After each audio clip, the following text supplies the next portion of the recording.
April 11, 2018 Rajasthan மாநிலம் ஜெய்ப்பூர் பகுதியில் ஆழ்வார்னு ஒரு பகுதியை சேர்ந்த லேடிஸ் ஹாஸ்டல்ல ஒரு பெண் தன்னுடைய ரூம்மேட்டை காணா அப்படின்னு சொல்லிட்டு அந்த லேடிஸ் ஹாஸ்டலுடைய வார்டன்கிட்ட போயிட்டு கம்ப்ளைண்ட் பண்றாங்க. இந்த வார்டன் அங்க இருக்கிற எல்லா இடங்களுக்கும் ஆள் அனுப்பி விசாரிச்சுட்டு ஃபோனுக்கு ட்ரை பண்ணாங்க. ஃபோனு சுவிட்ச் ஆஃப்ல இருக்கு. இதுக்கப்புறம் இந்த தகவலை நம்ம விட்டு ட்ரை பண்றது தப்பா இருக்கும் அப்படின்னு சொல்லிட்டு அந்த பெண்ணுடைய அப்பாவுக்கு ஃபோன் பண்ணி உங்க பெண்ணை காணா, எங்க போயிட்டாங்கன்னு தெரியல அப்படின்னு தகவலை சொல்றாங்க. காணாம போன அந்த பெண் பேரு முனேஷ். இவங்களுக்கு 23 வயசு. ஒரு மாசத்துக்கு முன்னாடி தான் இந்த லேடிஸ் ஹாஸ்டல்ல வந்து அவங்க தங்கியிருக்காங்க. அவங்க குரூப் எக்ஸாம் எழுதுறதுக்காக ப்ரிப்பேர் பண்றதுக்காக தான் இங்க வந்து தங்கி இங்க இருக்கிற ஒரு இன்ஸ்டியூட்ல அவங்க படிச்சுட்டு இருக்காங்க. சரி, இந்த பெண்ணை காணா அப்படின்னு தெரிஞ்சதும் உடனடியா குஜராத்ல வதோதரால ஒர்க் பண்ணிட்டு இருக்கிற இன்கம் டேக்ஸ் இன்ஸ்பெக்டரா இருக்கிற இவங்க கணவருக்கு ஃபோன் பண்ணி இந்த மாதிரி அவங்க மனைவியை காணா அப்படின்னு தகவலை சொல்லிடுறாங்க. இந்த பெண்ணுடைய அப்பா என்ன பண்றாருன்னா கிராமத்திலிருந்து கிளம்பி இங்க வந்து அந்த பகுதி முழுவதும் போய் தேடுறாரு. தன்னுடைய பெண் படிச்சிருந்த இன்ஸ்டியூட்டு, பக்கத்துல இருக்கிற மற்ற ஃப்ரெண்ட்ஸ் வீடு, தூரத்துல இருக்கிற சொந்தக்காரங்க வீடு, இப்படி எல்லா இடத்துக்கும் ஒரு நாள் ஃபுல்லா அலைகிறாரு. 11 அன்னைக்கு நைட்டு 12 முழுவதும் தேடி பார்த்துட்டு இதுக்கப்புறமும் நம்மளா தேடுறதுங்கிறது ரொம்ப கஷ்டம், தப்பா போயிடும் அப்படின்னு சொல்லிட்டு அங்க இருக்கிற போலீஸ் ஸ்டேஷன், அதாவது காந்தி நகர் போலீஸ் ஸ்டேஷனுக்கு போயிட்டு ஒரு கம்ப்ளைண்ட்டை கொடுக்குறாரு, என்னுடைய பெண் காணா அப்படின்னு. இந்த கம்ப்ளைண்ட் எடுத்த போலீஸ் டீம் வந்து இந்த முனேஷ் எங்க போயிருப்பாங்க, சொந்தக்காரங்க வீடு, ஃப்ரெண்ட்ஸ் வீடு, இன்ஸ்டியூட்ல வேற விதமா ஏதாவது காதல் கீதல் கள்ள தொடர்பு இந்த மாதிரி ஏதாவது இருக்குமா அப்படின்னு சொல்லிட்டு அவங்க அலசி ஆராயினாங்க. ஆனா முனேஷை பத்தி எந்த தவறான ஒரு விஷயம் கூட இவங்களால கண்டுபிடிக்க முடியல. இப்படி போயிட்டு இருக்கும் பொழுது கரெக்டா கம்ப்ளைண்ட் கொடுத்து 3வது நாள் இவங்க கணவர் என்ன பண்றாருன்னா குஜராத்ல இருந்து ஜெய்ப்பூருக்கு வந்து போலீஸ் ஸ்டேஷன் போயிட்டு பயங்கரமா சண்டை போடுறாரு. என்னுடைய மனைவியை கண்டுபிடிக்க முடியலன்னா நீங்க எல்லாம் எதுக்கு இருக்கிறீங்க, நீங்க எல்லாம் என்ன ஆபீசர், ஏன்னா இவர் ஒரு இன்கம் டேக்ஸ் ஆபீசர்ல, அதனால தன்னுடைய அந்த பவர், தனக்கு இருந்த அந்த அதிகாரிகள் மட்டத்தோட தொடர்பு இதெல்லாம் வச்சுட்டு ஸ்டேஷனையே எல்லாரையும் கடுமையா திட்டுறாரு, சண்டை போடுறாரு. உண்மையை சொல்ல போனா அந்த ஸ்டேஷன்ல இருக்கிற அத்தனை பேருமே பயந்துருக்காங்க. அது மட்டும் இல்லாம இவர் வந்த அந்த நேரத்திலிருந்து இங்க என்ன நடந்துச்சு, லேடிஸ் ஹாஸ்டல்ல தன்னுடைய மனைவிக்கு ஏதாவது பிரச்சனையா அப்படின்னு அவரும் ஒரு டீமை போட்டு என்கொயரி பண்றாரு. அப்படி என்கொயரி பண்ணல ஒரு விஷயத்த அவர் கண்டுபிடிச்சிட்டாரு. என்னன்னா, காணாம போன அன்னைக்கு ஈவினிங் தன்னுடைய மனைவிய ஒரு 3 நபர்கள் பைக்ல ஃபாலோ பண்ணிட்டு வந்திருக்காங்க. அந்த 3 நபர்கள் தான் தன்னுடைய மனைவியை கடத்திட்டு போயிருக்கணும் அப்படிங்கிற அந்த தகவலையும் கண்டுபிடிச்சு வந்து போலீஸ் ஸ்டேஷன்ல சொல்றாரு. கண்டுபிடிச்சு கொடுங்க அப்படின்னு சொன்ன உடனே ஒரு ஹையர் ஆஃபீஸர் இவர் நினைச்சாருன்னா எந்த அளவுக்கு ப்ரெஷரை போட முடியும், தன்னுடைய வேலைக்கும் பிரச்சனை அப்படின்னு சொல்லிட்டு அந்த ஸ்டேஷன்ல இருக்கிற இன்ஸ்பெக்டர் ரொம்ப தீவிரமா இந்த கேஸ் எடுத்துட்டு என்கொயரி பண்ணிட்டு இருக்காங்க. இன்பிட்வீன்ல லோகேஷன் என்ன பண்றாருன்னா அவரும் சும்மா இருந்துடல. இந்த இடைப்பட்ட நேரத்துல எல்லா சோசியல் மீடியாவிலையும் தன்னுடைய மனைவியுடைய புகைப்படத்தை பகிர்ந்து என்னுடைய மனைவி காணா போயிட்டாங்க, காணாம போகும்போது என்ன ட்ரெஸ் போட்டிருந்தாங்கன்னு சொல்லி இந்த மாதிரியான எல்லா தகவலையும் ஸ்ப்ரெட் பண்ணி அவரும் ஒரு பக்கம் பயங்கரமா தேடிக்கிட்டே இருக்கிறார். இது சோசியல் மீடியா ஃபுல்லா பரவுது, பப்ளிக் மத்தியில் அது ஒரு பேசு பொருளா மாறுது. இப்படி போயிட்டு இருக்கும்போது தான் போலீஸ் என்ன பண்றாங்கன்னா சிசிடிவி கேமரா ஃபுல்லா செக் பண்றாங்க.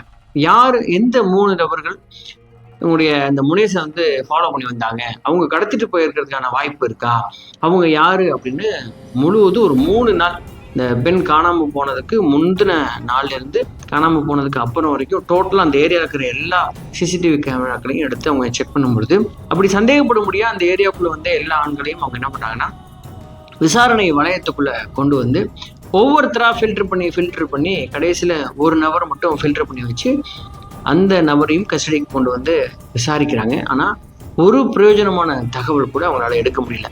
இந்த கேஸ் எங்க ஆரம்பிச்சதோ அதே இடத்துல நிக்குது. இப்படி போயிட்டு இருக்கும் பொழுதுதான் இந்த முனேஷுடைய ரூம்மேட் ஒரு பெண் இருந்தாங்கல்ல, அந்த பெண் ஒரு முக்கியமான ஒரு க்ளூவை போலீஸ்க்கு கொடுக்குறாங்க. அவங்க என்ன தகவல் கொடுக்குறாங்க அப்படின்னா, அன்னைக்கு அதாவது ஏப்ரல் 11 ஈவினிங்ல நானும் முனேஷும் சேர்ந்து ஜூஸ் சாப்பிட்றதுக்காக போயிட்டு இருந்தோம்.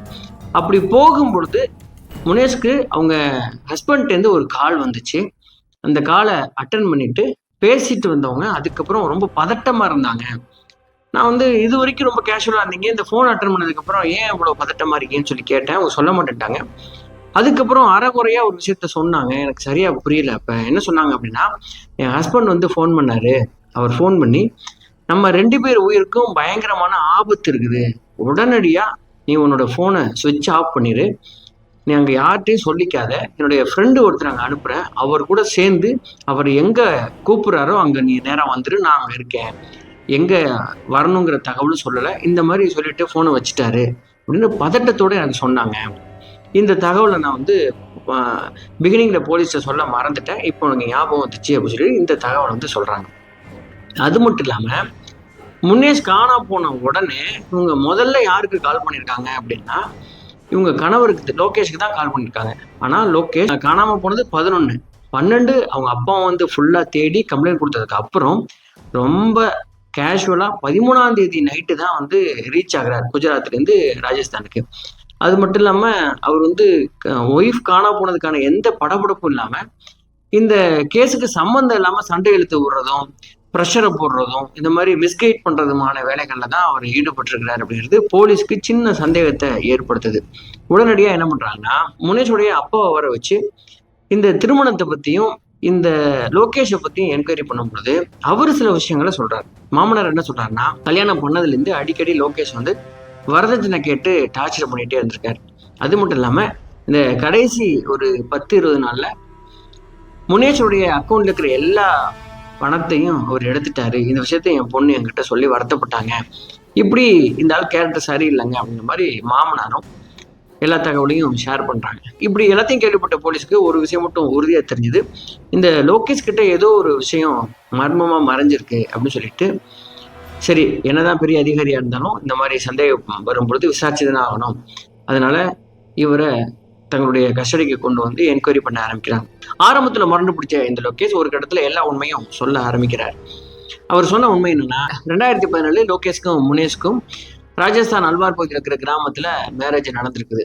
மேரேஜுக்கு அப்புறம் 2 பேரும் குடும்பத்தை ஆரம்பித்தவங்க அடுத்த சில மாதங்கள்லேயே இந்த முனேஷை நீ போய் ஜெய்ப்பூரில் போயிட்டு குரூப் எக்ஸாமுக்கு ப்ரிப்பேர் பண்ணு அப்படின்னு சொல்லிட்டு இங்கே வந்து ஒரு லேடிஸ் ஹாஸ்டலில் தங்க வச்சுட்டு இவர் குஜராத்துக்கு தன்னுடைய டியூட்டி பார்க்கறதுக்காக போயிடுறாரு. குஜராத்தில் போய் ஒர்க் பண்ணிட்டு இருக்கும்போது அங்கே பக்கத்தில் ஒரு பெண்ணை சந்திச்சிருக்கிறார் இந்த லோகேஷ். அந்த பெண் கூட நல்லா பழக ஆரம்பிச்சுட்டு அந்த பெண்ணுக்கிட்ட தனக்கு கல்யாணம் ஆனதை ஒரு மறைச்சிட்டு லவ் பண்ண ஆரம்பிச்சிருக்காங்க 2 பேரும். ஒரு கட்டத்தில் அந்த பெண்ணுக்கு லோகேஷுக்கு ஆல்ரெடி மேரேஜ் ஆயிடுச்சு அப்படிங்கிற தகவல் தெரிஞ்ச உடனே அந்த பெண் வந்து பயங்கரமாக டார்ச்சர் பண்ண ஆரம்பிச்சிருக்காங்க இந்த லோகேஷை. நீ வந்து என்னதான் கல்யாணம் பண்ணிக்கணும், அந்த பொண்ணை நீ டிவோர்ஸ் கொடுத்துரு அப்படின்னு சொன்னதும் இந்த லோகேஷ்க்கு இந்த பொண்ணை விடுறதா இல்லை தன்னுடைய மனைவியை விடுறதா அப்படின்னு குழப்பம். ஆனால் இந்த பொண்ணு புதுசாக லவ் பண்ணிட்டு இருந்த பொண்ணுகிட்ட நிறைய பணம் இருக்குது, பெரிய பணக்கார விட்டு பொண்ணு, அதனால் ஃப்யூச்சரில் ரொம்ப சந்தோஷமாக இருக்கலாம் அப்படின்னு பிளான் பண்ணவன் தன்னுடைய மனைவியை டிவோர்ஸ் கேட்டோம் அப்படின்னா அவன் கொடுக்க மாட்டான். ஏன்னா இப்போதான் கல்யாணம் நடந்திருக்கு, 2வது நம்ம பார்க்குற வேலைக்கு ஒரு பெரிய பிரச்சனை வந்துடும் அப்படிங்கிறதுனால இவ்வளோ எப்படியாவது நம்ம டிவோர்ஸ் இல்லாமல் நம்ம எலிமினேட் பண்ணிடணும் அப்படின்னு முடிவு பண்ணி என்ன பண்ணலாம்னு பயங்கரமாக யோசிச்சுட்டே இருந்திருக்கான். அந்த கட்டத்தில் தான் தன்னுடைய ஃப்ரெண்டுக்கிட்டையும் இதை பற்றி விசாரிக்கும் பொழுது 2 பேர் சேர்ந்து ஒரு திட்டத்தை போட்டிருக்காங்க. அந்த திட்டத்தின்படி தான் ஏப்ரல் 11, 2018 அன்னைக்கு ஈவினிங் ஒரு 6 மணிக்கு தன்னுடைய மனைவிக்கு ஃபோன் பண்ணியிருக்கான். மனைவியும் அவங்க ஃப்ரெண்டும் இப்போ தான் ஜூஸ் ஷாப்புக்கு போயிட்டு இருந்திருக்காங்க. அப்படி ஃபோன் பண்ணி, உன்னோட உயிருக்கும் என்னோட உயிருக்கும் ஆபத்து இருக்குது, நம்மளை கொல்ல பிளான் பண்ணியிருக்காங்க, அதனால நீ அங்கேருந்து உன்னுடைய ஃபோனை சுவிட்ச் ஆஃப் பண்ணி என்னுடைய ஃப்ரெண்டு கூட சேர்ந்து வந்துரு அப்படின்னு சொல்லிட்டு தன்னுடைய ஃப்ரெண்டு அங்கே அனுப்பிச்சிருக்கான்.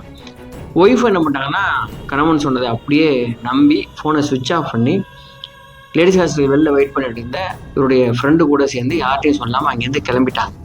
இவங்க இங்கேருந்து ட்ராவல் பண்ணி போகிற அந்த இடைவேளையில் இவர் வந்து வதோதரால ஒரு வாடகை வீட்டில் தங்கியிருக்காரு. அந்த வாடகை வீட்டுக்கு வெளியில் 7 அடிக்கு ஒரு பள்ளத்தை தோண்டி வச்சுருந்துருக்கான்.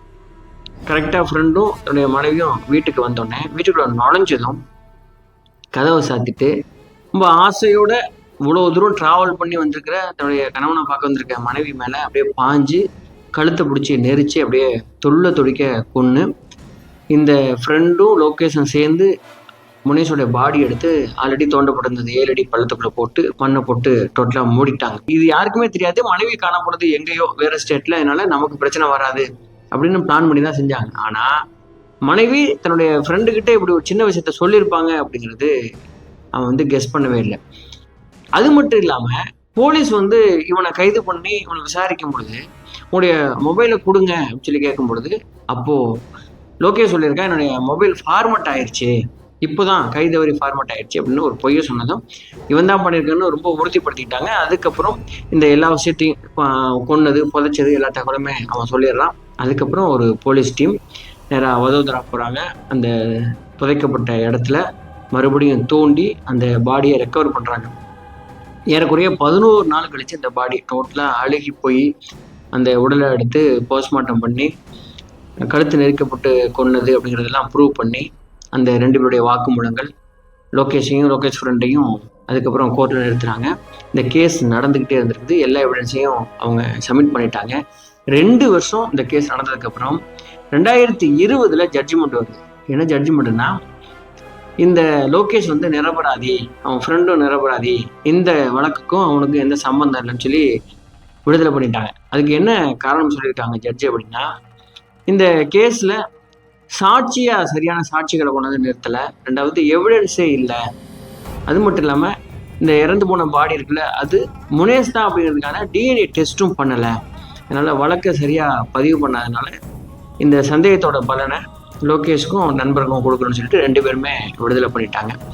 இப்படி இந்த கேஸ் ரொம்ப கேவலமாக முடிஞ்சிருச்சு. இதுதான் 2018 ஒரு இன்கம் டேக்ஸ் ஆஃபீஸர் தன்னுடைய மனைவியை கொன்று புதைச்ச அந்த கொடூரமான கதை. சரி நம்மளே, இந்த மாதிரியான குற்றச்சம்பவங்களை படிக்கும் பொழுது நமக்கு என்ன தோணுது அப்படின்னா, காமம் ரொம்ப ரொம்ப பொல்லாது, அதுவும் முறையற்ற காமம் அப்படிங்கிறது எந்த அளவுக்கு யோசிக்க வைக்கும்.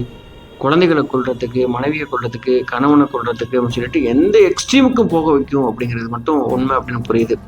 சரி நம்மளே, இந்த கேஸ் பற்றி உங்களுடைய கருத்துக்களை பதிவு பண்ணுங்க. மறக்காம இந்த சேனல் நீங்கள் சப்ஸ்கிரைப் பண்ணீங்க. நான் உங்களை அரசஜா. நன்றி, வணக்கம்.